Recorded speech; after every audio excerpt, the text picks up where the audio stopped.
Welcome to the Becker County Master Gardener's Rambling Rose, and today I'm with Brianna Layson, and we are going to show you a little bit about fairy gardens.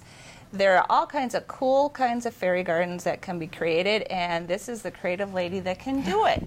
So take it away. All right. Many of you might be wondering what a fairy garden is. Fairy gardening is essentially doing gardening in miniature. You can do it indoor or outdoor, wherever your imagination pulls you. A lot of people like doing it in containers or a hidden nook in your garden. All you need is time, imagination, and a little bit of creativity to make this work. And then it kind of depends on if you want to be able to garden all year round. Oftentimes a container here is a great way to start, even like this one here, or a succulent garden. If you want something just to find and play with half the year, then you do in-ground. They're great for all ages. Kids love to play with them because then you can play with fairies and you can let your imagination run, and it's a great introduction to gardening to start off. A lot of older adults also enjoy it because sometimes you still can't get out in the garden and you still have something to play with. If you choose to do an outdoor garden, you get to play with a lot of really unique miniature plants. They have like miniature white spruces that only get 18 inches.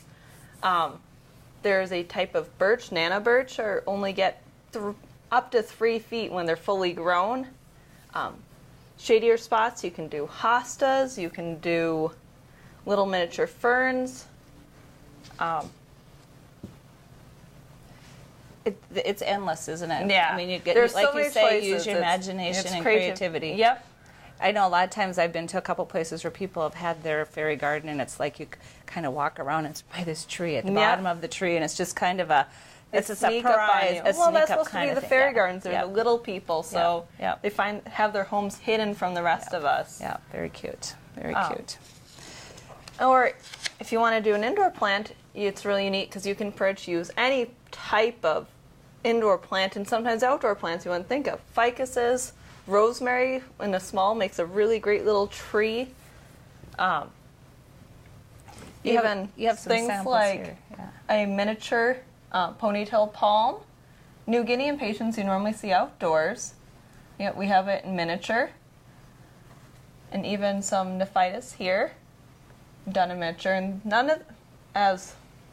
ponytail palm takes a while to grow, so you can still have many years to enjoy it. New Guinea impatiens, you can keep pinching them back. They're pretty easy to keep miniature. Plants not to do, definitely don't ever do mint in your gardens. It starts off really cute as a great ground cover, but it has a tendency to take over your garden. Very invasive, yeah. Yep.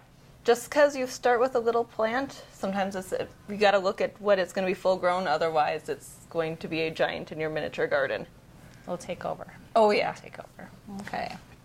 Well, today I want a miniature garden. I want a fairy garden, and so we're going to try and create one for you. And I have chosen kind of a theme of fall or harvest. It's called Happy Harvest, but I like gourds, so it doesn't matter. It's going to stay up all year round at my house. So there's a few things we had to first choose was kind of like dimension and color on the different size plants, and so that was one of the things we first had to choose, and then what kind of accessories we wanted to put in there, and what kind of we're going to put a little path in there, so what color rocks, and so it's been kind of fun just planning that part of it. And in our next show, we will show you how we have created this garden, but first it takes the planning, where you have the sunlight in your house, what kind of sun you need, what kind of plants you choose for where you're going to put it in your location. And remember, it's portable, so you can move it around too. So you can take it outside, and then I can bring it in again in the fall. So thank you so much for tuning in today to the Becker County Master Gardener's Rambling Rose, and we'll see you real soon.